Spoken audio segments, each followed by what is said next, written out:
Pièce par pièce, dans les locaux, les députés de la Commission Culture et Communication ont tenu à s'enquérir de l'état d'avancement de la mise en œuvre de la TNT au Sénégal. Une visite très satisfaisante selon ces parlementaires. La TNT est une fierté nationale. Évidemment, nous sommes ravis de constater que ce sont des Sénégalaises et des Sénégalais qui font ce travail. Il n'y a pas d'expatriés, des jeunes Sénégalais et je pense que c'est un grand plaisir de le voir et c'est rassurant aussi. On dit qu'on n'est pas rentré dans l'histoire, hein, mais enfin tout cela, je crois que ce n'est pas vrai, on le démontre tous les jours.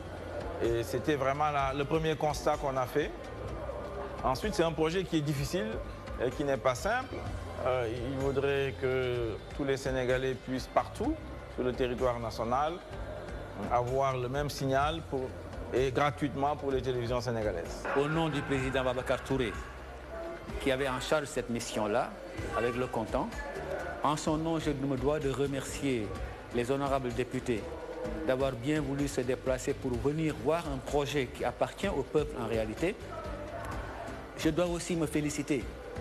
de savoir qu'une société bien sénégalaise, qu'une entreprise sénégalaise comme Excaf Télécom a pu faire un tel travail, un travail énorme, un travail de qualité. Cette technologie, une fois mise en œuvre, va permettre l'ensemble des citoyens sénégalais, là où ils sont, que ce soit de Dakar jusqu'à Fongolandi, de recevoir l'ensemble des chaînes de télévision nationale avec la même qualité d'image et la même qualité de son. Vous voyez déjà qu'un député du peuple qui vient visiter une technologie qui va venir satisfaire son peuple dans la réduction de cette fracture télévisuelle est déjà un pas extraordinaire. Bon, notre premier devoir était de les informer du travail effectué par Excaf, du rôle qu'effectué par les employés, les Sénégalais qui travaillent pour nous, et également de magnifier le partenariat qu'on a avec l'État du Sénégal et avec les Sénégalais. Parce que nous travaillons pour les Sénégalais, nous travaillons à ce que ce projet-là serve de modèle, de tremplin pour l'ensemble des entrepreneurs sénégalais. Après 2 ans de mise en œuvre, le signal couvre 90% du territoire national. Sur les 14 régions du Sénégal, seuls Kolda et Sédhiou n'ont pas le signal de la TNT, une situation qui s'explique par... Pour mel ni Kolda, pour mel ni Sédhiou, dafa nekk région yoo xam ne dañu suufee même RTS bi nga xam ne moom rek couvre Sénégal yëpp amoon nay problème. J'étais directeur de la télévision RTS amoon nañuy problème ci couvrir ñaari région yooyu moo tax ñu mujjal ko ndax bu ñuy quitté diffusion bi ñu nekk ni analogique dem ci diffusion numérique bi du ñu tëb defandoo ko Sénégal yëpp amul fenn ci àdduna da ngay jël benn gox ni fii lay commencé mu du nekk sax région politique mais région administrative bu région administrative région physique rek ni li féete Dakar dinañ leen wax ni délai sàngam na ngeen wut seen décodeur ku ci amul décodeur bis sàngam danañ couper signal ba ngeen daan njëkk a jot parce que bii mu ngi dox. Pour arriver à 100% de numérique au Sénégal, le gouvernement doit mettre en place des mesures nécessaires pour un basculement définitif de l'analogique vers le numérique. Ainsi, le décodeur sera obligatoire pour tous. Ce qu'on leur demandera, c'est qu'au moment du basculement, parce que le basculement se fera région par région, d'aider à sensibiliser dans leur propre région les gens à acquérir le décodeur qui est indispensable, la carte qui est indispensable pour pouvoir bénéficier de toutes les chaînes de télévision sénégalaises gratuitement, mais aussi de tous les services interactifs qui sont compris et que ceux qui ne peuvent passer que par ce décodeur-là. Nous leur demanderons, à temps utile, de nous aider à sensibiliser leur région quand ce sera autour de leur région de basculer. Il va falloir que le gouvernement qui est en train de mettre en place les outils avec la société de gestion puisse vérifier que tout cela s'est bien fait pour passer au basculement. Ça, c'est le travail de l'État. Mais ce qu'on nous a montré, en dehors donc, de quelques régions, Sédhiou et Kolda, il faut le dire, et peut-être Kédougou.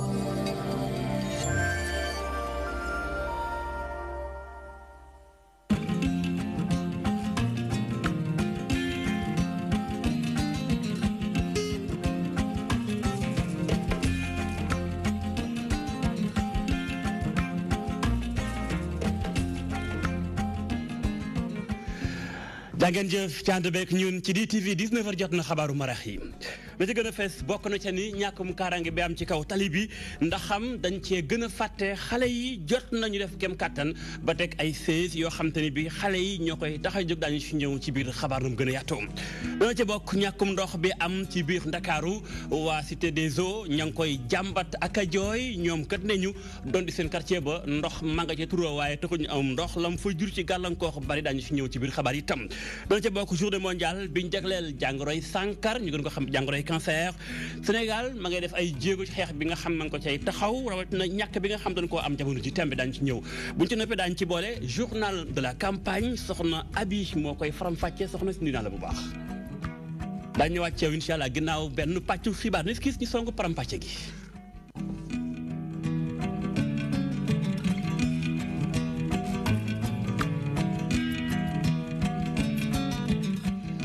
mbokk yi asalaamaaleykum wa rahmatulah gërëm leen ci ànd beek ñun tàmbali xabaar yi ci ñàkkum kaaraange bi am ci kaw tali ci biir Sénégal gi la koy firndeel mooy accident yu bari yi am daanaka at mu ne toll juróom-benn téeméer ci ay nit ñàkk seen bakkan ci kaw tali bi la ci mujj démb ca Sicap Rue 10 metti lool ca Amitié juróom-benn nit ñàkk seen bakkan lim ba sax yokk baag juróom-ñaax léegi benn soxna yoroon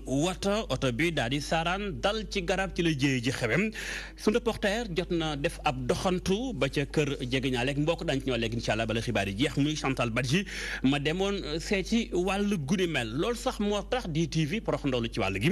càmbar ndax xam kaaraange ci kaw tali ñu ci bàyyi xel xale yi ak ñoom seen rawatina tout tànk yi nga xam te ni bi mënuñoo takk ceinture wala sax buñ toogee xëy na jéey bu amee duñ am fenn pexe buñ mën a muccal seen bopp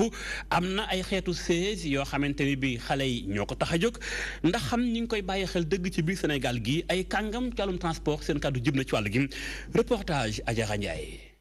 Sénégalais yi nag taamu ñu di yóbbu seen doom yi ci oto di jël matuwaay yi wax loolee nag moom la ñi nga xam ne ñooy liggéey ci wàllum sécurité routière di ñaxtu di ñaawlu tamit ñàkk fulal mbir mi lee ci yenn parents yi. oto yu bees dañu am lu ñuy woowee ay capteurs ultra sensibles am na nooy dóoree pare-choc bi bu baax sax mu déclencher airbag bi bu airbag bu fekk see xale bi fi mu taxaw da koy fat da koy choc la ba pare da koy étouffé da koy rey sur le coup donc booy transporter xale am na ay toogukaay yoo xamante ne ñoom ngay dugal xale bi toogukaay yi boo ci dugalee xale bi da nga koy takk ak ceinture bi ba noppi jël toogukaay boobu ceinture ko wat ak ceinture oto bi moom la ñuy woowee siège homologué ci tubaab donc tant que transporté woo xale bi noonu jàppal ne kaaraange xale bi assuré woo ko. tàggatkat bi moom jàpp ni dawalkat bi nga xam ni muy yóbbu xale yi dañ ko war a gën a tàggataat ngir mu gën a saytu seen kaaraange gi. góor ñi bëgg nañ lu neex soxna yi ba ku ci bëgg sax yaa ngi lonk sa benn loxo ci portière bi jël sa xale toog teg sa kaw nañu bàyyi yooyu ça n'a rien à voir ak li sécurité wax ci biir oto. am na ci ay oto car yoo xam ne bu weesoo chauffeur bi am na benn genre receveur wala kuy superviser c'est bien mais ci moment.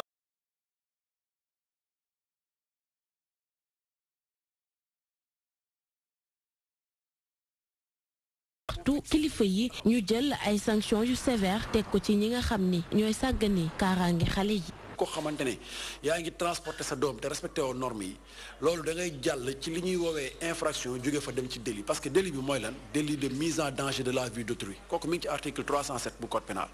307 bis maanaam ki nga xam ne yow yaa ko war a aar muy sa doom aaroo ko ba noppi nga exposé ko maanaam nga jañax ko ci kanamu loo xam ne mën na koo sànq mën naa faat bakkanam kooku loi daf ci war a intraitable te daf ci war a sévère. l'accident bi am dimanche te juróom benn doomu aadama ñàkk ci seen bakkan ay xale bokk ci loolee nag metti ñu bari tax na ñi nga xam ni seen xel dafa màcc lool ci wàllum sécurité routière di ñaax sénégalais ñu gën a bàyyi xel ci tali bi ñi nga xam ne ñoo di tuut tànk yi. jaajëf Adjara Ndiaye bu fekkente ni talibaa ngi boom askan wi jàmbat leneen lu ñuy jàmbat mooy ñàkkum ndox mu tar mi am ci biir Ndakaaru capitalu Sénégal ginnaaw Grand Yoff ak HLM jàpp leen ni fële nga xam si moo di Cité des Eaux ñoom kën nañu donte seen cité ba turu ndox ma nga ca waaye taxul ñu amum ndox ña nga sonn tàyyi ña ngay jàmbat di jaaba jongeem indi na fa sax ak bu xante demb ak dikk ba taga témbe ñuy sàkku liggéey ba ñuy def ca teewoo boobee gaaw ba ndox mi ñëwaat reportage soxna Anta Diédhiou.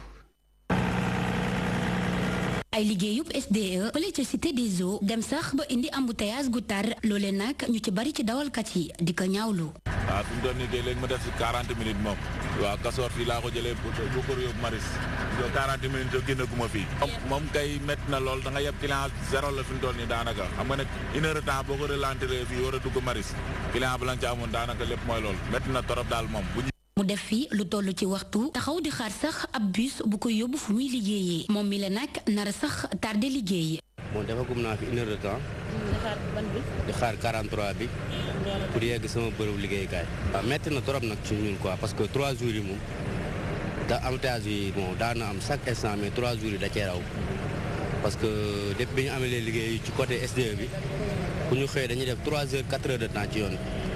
mu doon lu métti. toog ci biir Ndiaga Ndiaye lu toll ci diir waa ji di ab ouvrier di naqarlu liggéey bu yéex bi. instant bi moom defagum naa 15 minutes. fan nga war a dem. te maa ngi jëm bundu Pikine. ah ñun moom ouvrier yi ñun moom sonn nañ ndax waa mooy loolu suñu bëggee xëy 8 heures pile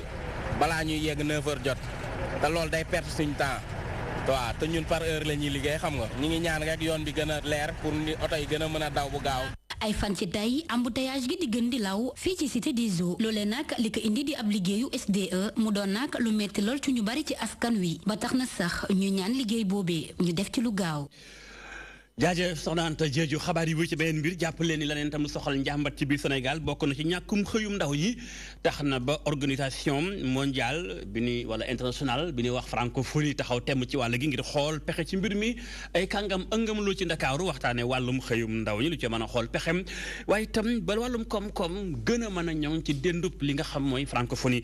Sénégal lan amale waxtaan gi fii nga xam ci Ndakaaru ci teewaayu Serigne Mandione Aïdara. ñàkkum xëy rax ci askan wuy gën di yokku loole nekk loo xamante ne ni day andil ay tolof-tolof am réew rawatina réew yi bokk ci continent bu Afrique ngir nag fànq wala sax andi ay saafara ci lu ni mel moo waral ñu taxawal conférence internationale bi thème bi nag nekkoon enjeux et perspectives économiques en Afrique francophone. Aujourd'hui, l'Afrique francophone compte à peu près 500 millions d'habitants.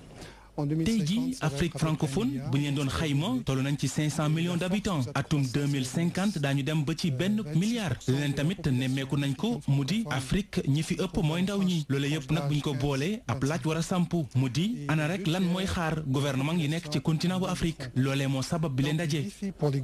bi lee initiative bu nu sukkandikoo ci ki fi teewaloon jëwriñ ju ñu gàll lépp lu jëm ci wàllum njàng mu kawe mi bi lee initiative lu am solo la fekk na sax réewuk Sénégal jotoon na tàmbali lu ni mel. lu nguur gi décidé en tout cas Sénégal mooy que jàngale bu ñu leen di jàngal mu nekk loo xam ne dafa leen di may dafa leen jox xam-xam bi nga xam ne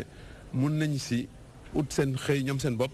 waa bu ñu amul tamit wala ñu dem am xëy si entreprise yi fi nga xam ne ñu ngi fi taxaw. bile ndaje ay thèmes yu am solo ñu jar ko cee waxtaanee jëm nag ci wàllum ñàkkum xëy wala sax soqali ci wàllum koom-koom continent bu Afrique loole yépp ay kàngam yu bokk ci Afrique francophone nar caa seq ay waxtaan ci diirub ñetti fan.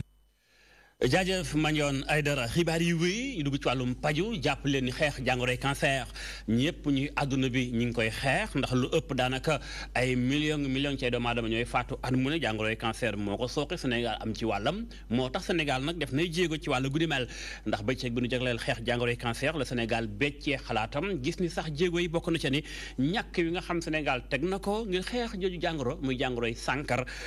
dañ ci xuus gën ci am leer ànd ci ak gëstub Ndeye Fatim Lo. cancer nekk ab feebar boo xam ne mooy gën a rëy sida ak sibiru suñ leen boole ci atum 2018 jot nañ nemmeeku lu ëpp fukk ak juróom-ñetti million gu nit yoo xam ne am nañ feebar bi ci àdduna wërgal këpp li ni mel fas yéene yokk fii ak atum 2040. En 2018. ci atum 2018 jot nañ fee lim lu toll rek juróom benn million yi nit ñoo xamante ni cancer bi daf leen a dal téeméer boo jël rek jàpp nañ ni juróom yoo xamante ni ay góor lañ wala muy ay jigéen fii ci déndub l'Afrique li muy faat dafa dem ba jéggi dayoo ci atum 2018 mi ne dem na ba ëpp 1 million loolu li rek buñ ci dollee ñaari milliards yi doomu aadama yi nga xamante ni nara ñoo amee googu uwa fii ak atum 2040 suñ deful dara. Sénégal def na ay jéego yu rëy jëm ci xeex feebar bi di cancer rawatina bu buntu ci juddukaay yi jaarale ko ci dugal ci programme vaccination li nga xam ne mooy ñàkk bi xeex feebar bi naam sax wax ji bëri na lool waaye nekk na saafara bi gën a wóor. mot na ay at ñu jël vaccin bi nga xamante ne dañ ko wax contre le virus papilloma humain loolu nag ci prévention la nekk toujours ñu dugal ko bu ñu la vacciné sa yaram dina tàng leneen ak leneen mais li am solo mooy la nga xamante ne moom lay xeex. ñu tabax ay jumtukaay ngir ñu mën a faj ak it ñu teel a saytu lii nga xam ne ni mooy di lésions précancéreuses yi kenn demul ñu des. nañ tabax le centre oncologique national de Diamniadio tey boo laajtee professeurs yi chaque jour mën nañu canceru xale am na foo xam ne bu fa tolloo dañ koy faj ba mu set wecc donc également ñoom ñu lëkkaloog ay ñu leen di jàppale ak gouvernement du Sénégal ministère de la santé hôpitalu Mbour dañ fa ubbi centre boo xam ne pour cancer pour faj xale yi la. wante nag askan gi wax nañ gën a dugal seen loxo ci mbir mi ba tax na tàmbali nañ campagne bi ñu naan je suis et je vais li ko tax a jóg mooy ñaax nit ñi ba ku nekk engagé wu ngir ñu wàññi bu baax li mu nit ñi nga xam ne dañoo amee cancer. nit ki fu mu munti doon ku mu munti doon fu mu munti nekk ci Sénégal war nga dugal sa loxo def ba nga xam ne cancer bi dina wàññeeku ci Sénégal. lu tolloog 7 millions ngi dund mën nañ ko sauver at bu jot bu fekkee taxawal nañ ay jumtukaay yu mucc ayib jaarale ko ci utu koom ngir ñu mën a fagaru teel a saytu ak it faj bu baax cancer. Ndeye Fatim Lo bu fekkee ñu ngi wax jàngoroy sànkar laneen tam ni jàngoro bu topp ndaw Sénégal feeñ na fe nga xam mooy daanu Sigicoor mooy xeetu xiibonu xale yi ak it ñàkk faju saa yu nu woppee moo tax ñu def kem kattan ña fa nekk di saytu wàllu guni mel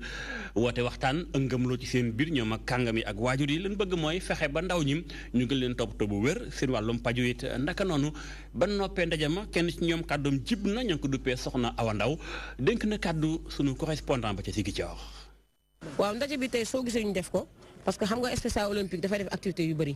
donc si biir activité suñu activité phare yi ñëpp xam nañ ne sport la mais ci côté sport aussi dañuy def ay consultation médicale def ay formation ay sensibilisation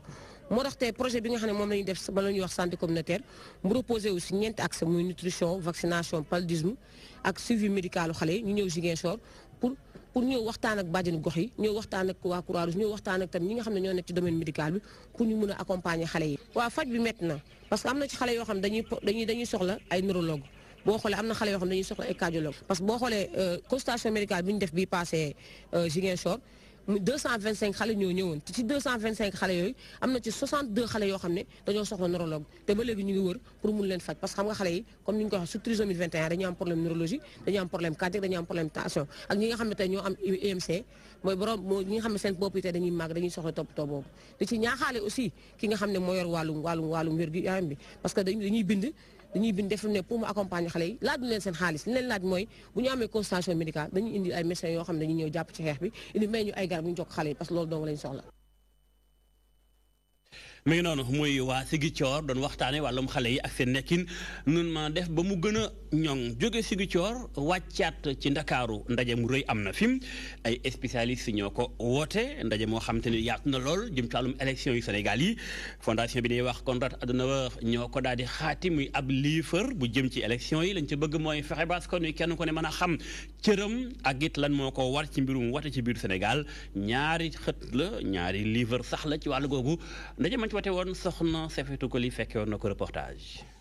ñii di waay politique yi ndaw yi la ñuy faxal di ciblé saa su élection jotee looloo tax sax ba fondation Konrad Adenauer jàpp ni rek jot na ñu ñaax ndaw yi ci lu jëm ci wàllum élection. waaw 2019 moom at mu ràññeeku la ci wàllu wote fii ci Sénégal li ñu bëgg rek mooy daal ñu xam bu baax a baax njëriñu ñaari wote yi ñuy amal ci réew mi waaye tamit di ñaax askan wi rawatina ndaw ñi nga xam ne ñoo gën a bëri ci réew mi. bande dessinée Afrique citoyenne ñëw sax dooleel boobule fondation fanweer ak juróom-benn numéro bi ñu jagleel ko ndaw yi ci période électorale. ñu koy def pour jàngal ndaw yi yee ndaw yi pour que ñuy bañ di nekk ci lépp loo xam ni violence la. ci période électorale. ci waxtu boobu lii di démocratie soxal lool professeur Maurice Soudieck-Dione ci ab livre. muy xamle lan mooy république waaye tamit nan la ñuy jëfandikoo justice ci suñu réew. dafa nekk téere boo xam ne dafay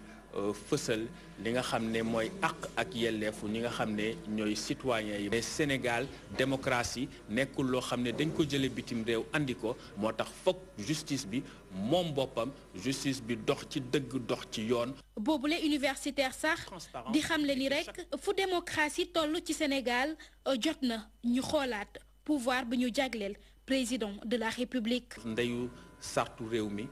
bu 1963 dal di jox ay pouvoir ay sañ-sañ yu jéggi dayoo jox ko président de la République loolu dëppootul ak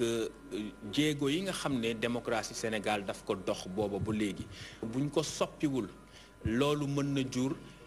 jeexi jaaxa mën na jur fitna ci réew mi. ci ñaari téere yi fondation Konrad Adenauer bëgg rek gunge lépp lu jëm ci wàllum élection ci atum 2019 ci Sénégal loolee nag mu bëgg a jaarale ci ndaw yi yokku leen ñaax ngir rek ñu am élection yu mucc ayib yu ànd ak jàmm.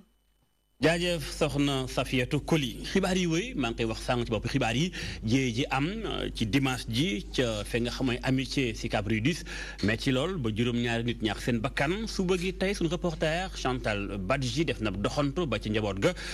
fekk na fa mbokk xarit am di jàmm kenn ku ne xalaatam ci mbir mi lan gis nag mooy mbirum défaillance mécanique maanaam frein yu dem ba yàqook ñoom seen moo indi jéey jim reportage.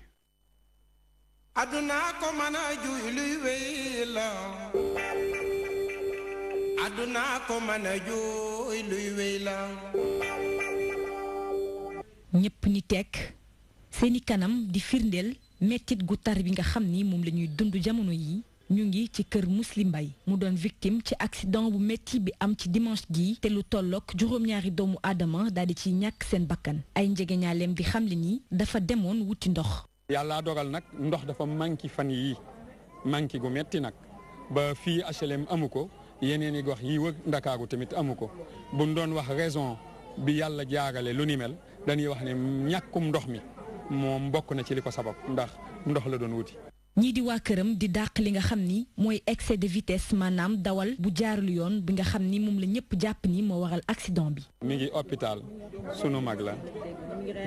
waaw ñoo ngi ci am yaakaar it ndax ñoo ngi jokkoo ak médecin yi. ndax oto boo xamee ni choc bu ni mel airbag bi génnul loola yéem na ma ak oto boo xamee ni fi ñu ko fekk muy amitié daw fa 60 nit du ko def. jaaxal nañu ci wàllu oto bu mel noonu loolu moom bokk na ci lu nu jaaxal ba léegi nii donte dogal suñu borom la. Muslim Mbaye nekk ku dal bu ñu sukkandikoo ci kàddu ay njegeñaaleem ginnaaw métit bi nga xam ni moom la ñuy gis seeni kanam waa këram di xamle ni li ni mel ay dogal rek la. askan wi ñu bokk di askanu Sëñ Tuuba sëriñ bi da daan wax ne ak mbokk boo geesoo da nga koy gis moo tax bin geesoo gisandoo ñëpp. xamuñu nu ñuy def waaye ñoom it ñi ngi dalal mbooloo mi waaye ñëpp ci jaaxle ndax boo koy lal ci musli ay jikkoom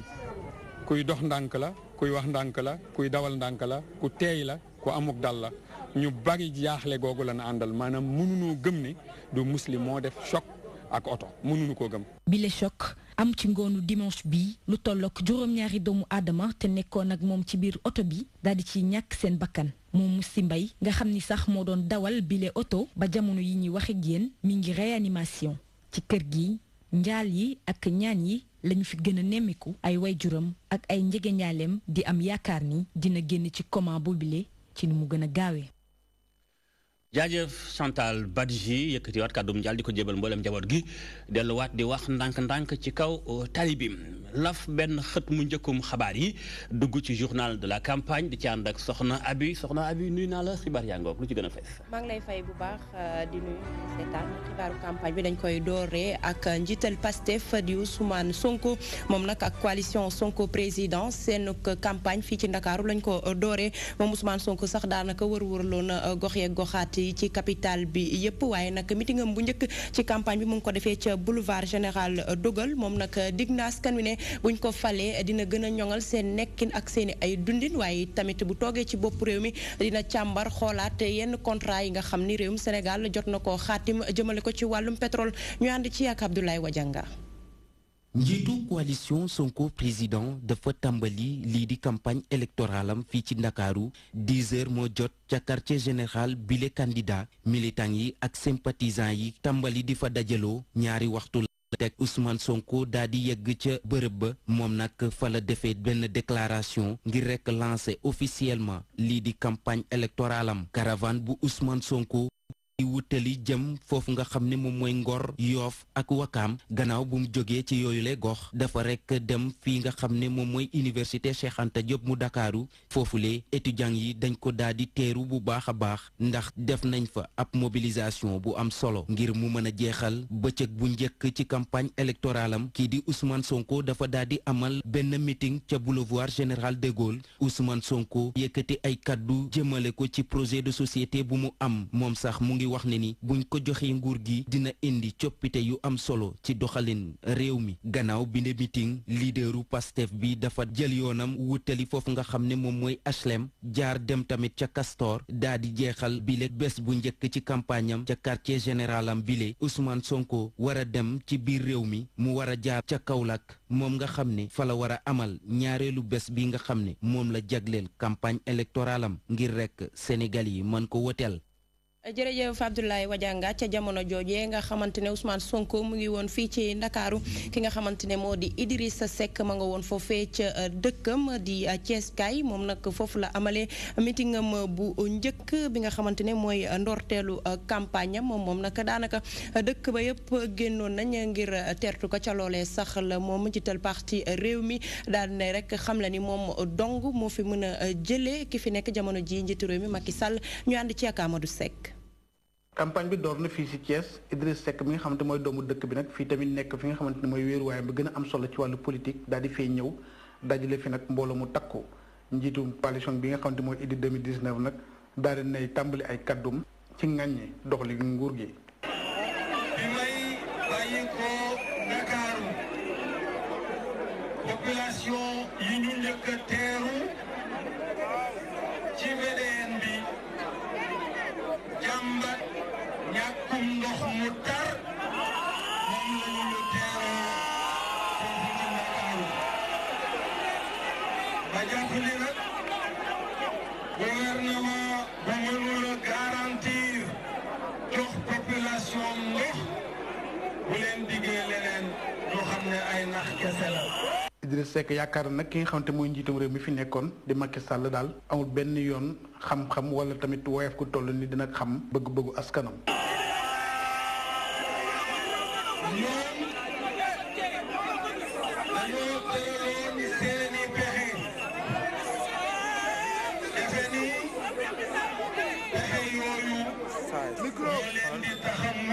mbooloo mu bëri nag ba jéggi dayo ba tax na sax ki nga xamante ne mooy njiitum réew mi le mënutoon yegg sax ci président bi loolee waral nag mu daal di joxe ay kàddum ci digg mbooloo mi ñaax ay ñoñam ñi mu àndal ci wàllu campagne bi le ngir ñu fekk ko rek fële nga xam ne mooy dalluwaayu partim ba ngir ñu waxtaanee lii wéyal campagne bi. Amadou Seck bu ñu jógee Thiès dañuy wutali ca Touba Mbacké ak li ko wër foofee nag ma dikke ña moom itam foofu la amalee li nga xamante ne moo di campagne am bu njëkk moom mi nga xamante ne nag moo jiite coalition bi di Madické 2019 wane na ni nag foofee am na fa ay nit ñu baree bari moom sax Madické jaaree na fa rek daal di fësal programme am bi nga xamante ne daf ko dippee jàmm ak xéewal daal di koy jagleel askanuk Sénégal moom Madické ña sax xamle na ni bés buñ ko falee ci bopp réew mi dina fi jële yenn mankaan yu bari yu ci mel ni ko conseil des collectivités territoriales ak yeneen i mankaan yi nga xamante ne dafa jàpp ni amuñu njëriñ waaye tamit nee na dina def kéemtulaay kàttanam ba justice tëddee njaaxanaay fii ci réewum Sénégal ñu ànd ci ak Omar Tanso. kii di candidat bu coalition Madické 2019 daanaka fii ci Touba Mbacké la tàmbali li nga xamante ne mooy campagne électorale bi waaye balaa muy amal meeting ci Mbacké dafa daal di dem ci nga xamante ne mooy xalifa général des Mourides Serigne Mountakha Mbacké moom Madické ña daal dina dem ca Mbacké militants yi dañ ko daal di accueillir ak ay mobilisation bu mucc ayib loolu yëpp ngir jël Macky Sall ci bopp nguur gi.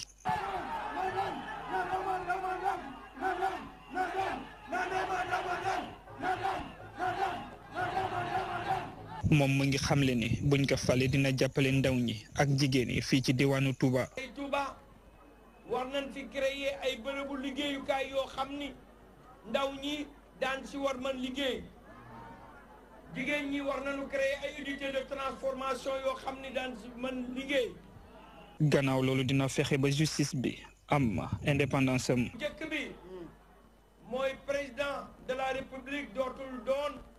président boo jiite conseil supérieur de la magistrature président de la république dootul nommé ministre de la justice képp koo xam ni dafa fësal àndam ci benn parti. moom jàpp na ni conseil économique social ak environnemental ak au conseil des collectivités territoriales amuñu njëriñ ba tax na suñ ko fale dina dindi yooyu la institution. conseil économique social et environnemental amu fi solo amu fi njëriñ danaa ko supprimer le haut conseil des collectivités territoriales amu fi njëriñ danaa ko supprimer la commission nationale du dialogue social amu fi njëriñ danaa ko supprimer. Omar Danso ñi nga xamante ne ñoo faree ci coalition Benno Bokk Yaakaar ñoom nag sori wuñu woon dara ñi nga xamante ne ñoo di waa Madické 2019 ñi nga xamante ne sax njiitu réew mi Macky Sall lañ jiital def ko seenu candidat ñoom ña nga woon foofee ca Mbàkke ba tax na sax jàpp nañ ñi foofee ñoom ñoo ko moom ndax nag nit ñu bari ñoo fa génn daal leen di tertu ba ñu amal fa seenu meeting ci loolu sax njiitu réew mi Macky Sall jaaree na fa rek ne dina def kéemtulaay kattanam ba ndaw yi yeewoo foofee mën a am xëy waaye nag dina fexe itam ba ñoŋal gox yeeg goxaatu yooyu nga xam ni ña nga ca Touba Mbacké ak li ko wër li ni mel nag ma ngi ko doon wax ca teewaayu Codé Ndiaye. Encore une fois, nous nous sommes retrouvés dans ce lieu mythique. tase bi ñu fu tase bëri solo lool ndax barab bi nga xam ne dafa bëri lool li muy firndeel ak li muy màndargaal li tax nu tase fii tamit moom mooy danoo gàntal ñu amal xew-xew ci stade bu Alassane Djigo bu Pikine. Même si le préfet du département, un administrateur civil. tey ki nu gàntal loolu du kenn ki nga xam ne moom mooy njiitu bokk moomeel boobule tey tamit mu nekk ab politicien raci dolli nekk ndijaay ci njiitu réew mi donte ne sax kii di préfet bu département bi def na liggéey bu am solo. tey tamit li nekkoon cëram en tant que administrateur civil def na ko waaye ni mbir yi demee moom daf may sax fàttali Dakar Arena. Cela me rappelle Dakar Arena.